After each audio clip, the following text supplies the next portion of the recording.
Grammy two-time winner, Timothy Bloom. What's going on, fam? Wow. Man, come on, man. What's popping? What's popping is you, right? We're in your studio right now, sitting there. You got guitars around. You got the thing in the back, the studio going on, man. Let people know what Timothy Bloom does. I mean, I'm just a writer. I'm an artist. I'm a producer. I'm a father. I'm a lover. You know, I'm a God-fearing man. He come off humble. I'm a father. I'm a lover, God-fearing man. But I also write hits. Yeah, whatever. No, but it's cool, man. I got your album right here, the deluxe edition. Y'all can cop that iTunes, Target, Walmart, Amazon, and every else place beyond. What did it feel like when you first got your Grammy call? I know we talked off camera about it. You were like, hey, man, he's humble, too. Hey, man, I got it. It was cool. Whatever. Okay, the first time around, what was it like when you got that call? I was in Atlanta. I was in the studio working, and I think it was Neo's lawyer. Or somebody called me. Somebody hit me up. It was like, you know, the album's been nominated for a Grammy. And I was like, oh, okay. And that was pretty much it. And we hung up the phone and just went back to work. Started doing more music. So you got the first Grammy. You did start doing your music. You was geeking a little bit, of course. I'm sure of that. Yeah, I didn't know what the Grammys was. I wasn't like really in tune to like, you know, these award shows or anything like that, because my focus is on the music and just like, you know, creating a platform for myself at that time. And but once it was spoken of, I was like, oh wow, okay. And once I saw how big it was, I just wanted to be more a part of, you know, what the Grammys had to offer and what was going on with that. And I thought it was you know, it's just like, you know, getting your diploma out of high school or college. You know, it's like, oh, wow, we accomplished something. So that was like an accomplishment, you know, but there's more accomplishments for me that need to be made. So I don't get too, like, hype on the feel of, like, what that is, you know, because this is a lot more, you know, to this life than what it is. So I just want to keep that thing solid and keep it going. You want to keep it solid and keep it going. So then you got your second call for the second Grammy. What was your expression and feeling about the second time around? Actually, before I got that call with Chris Brown, like Chris Brown did the song that I did on American Music Awards. I was like, wow, this is a big deal. Okay. And then we got the call about the Grammys, because once you start performing on American Music Awards, it's like it's inevitable. So like I got really excited. That's when I was signed to Interscope at that time, and everything just kind of started to make sense. It's like, wow, this is big. Like, okay, this is the second Grammy that I've done producing. You know, with Neo, I just produced the record, but Chris Brown, I wrote and produced the record. So it was like, okay, all right. So what's next after that? Okay. So that was a whole different beat. You sat down, you wrote, you got your Grammys in. You like, yeah, this is a big deal.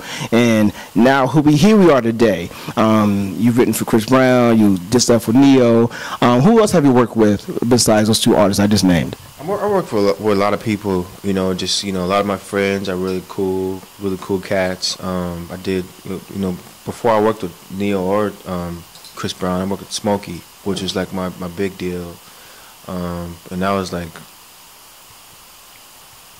forget Chris, no shade, forget Neo, but Smokey is a big deal for me.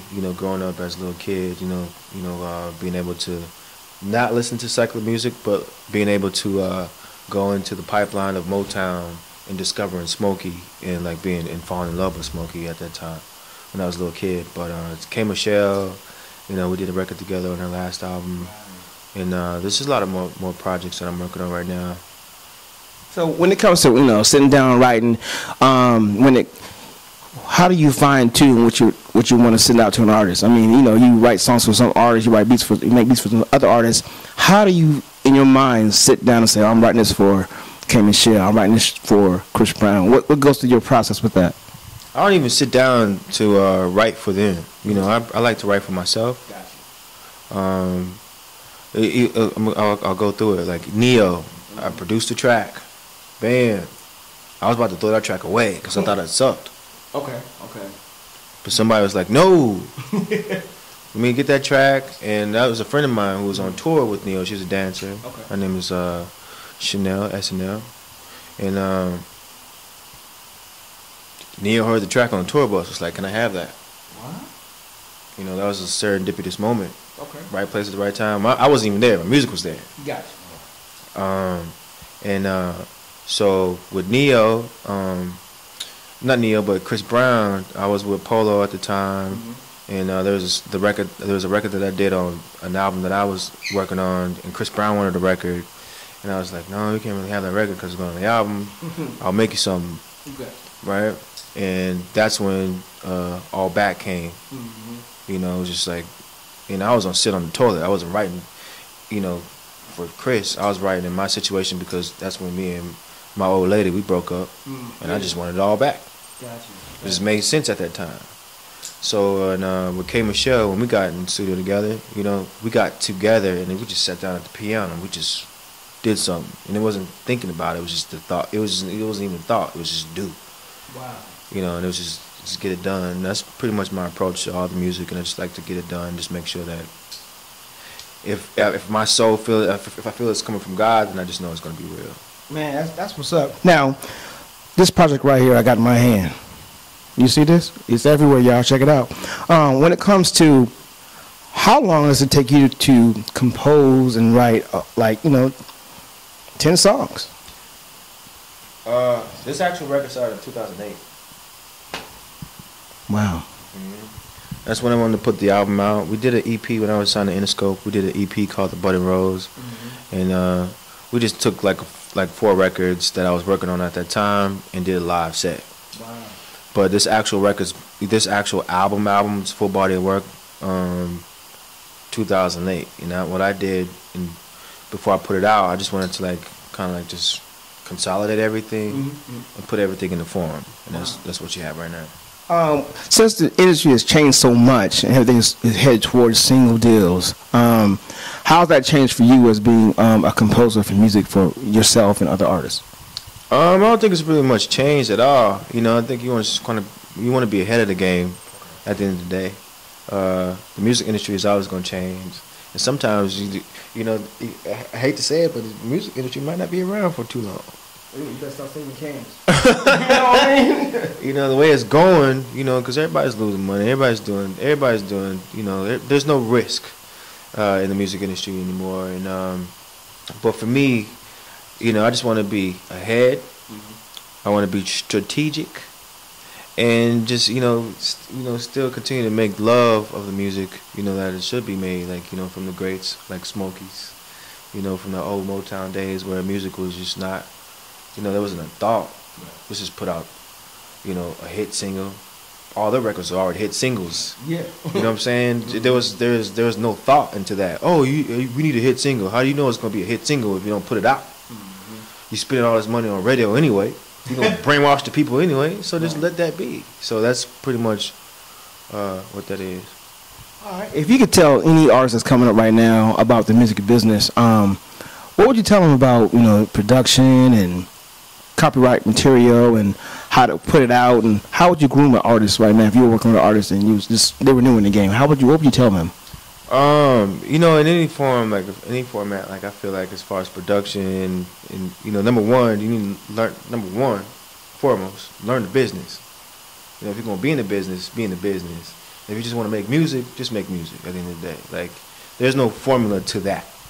You know, there's no formula. But when you start getting into the business, then there's a formula. You have to form. You have to like, you know, that's just what that is. So. So, you know, I just stay true to what it is that you want, you know, with this music, and if it's the industry, but go after it. But there's a price that you're gonna have to pay when it comes to that. Like, you're gonna spend days and nights, blood, sweat, and tears, you know, trying to make sure that the people or these executives, you're trying to make them happy. But like, don't forget to make yourself happy and be true to what it is that you are doing, you know, when it comes to your craft. All right, last question.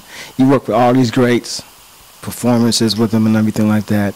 Who do you want to work with now, coming in the future for you? You know, I'm thinking about, like, right now, like, I really want to work with Gary Clark Jr. You know, he's my soul brother, number one. Great cat, blues brother. Who else? I want to work with everybody. That's what it is. Yeah, I want to. If bring it. Come on, let's go.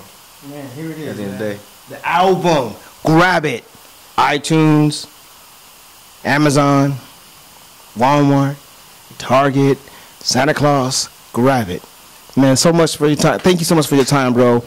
Give out your Instagram and Twitter to everybody out there in TV land. my Instagram is at T Bloom. My Twitter is at Timothy Bloom. And then you just do a little Google search, find Timothy somewhere around here. Find the man. Find him now. Grab an album. It's all to the good. Hustle TV, man. We had a great time, man. Timothy Bloom is in the house.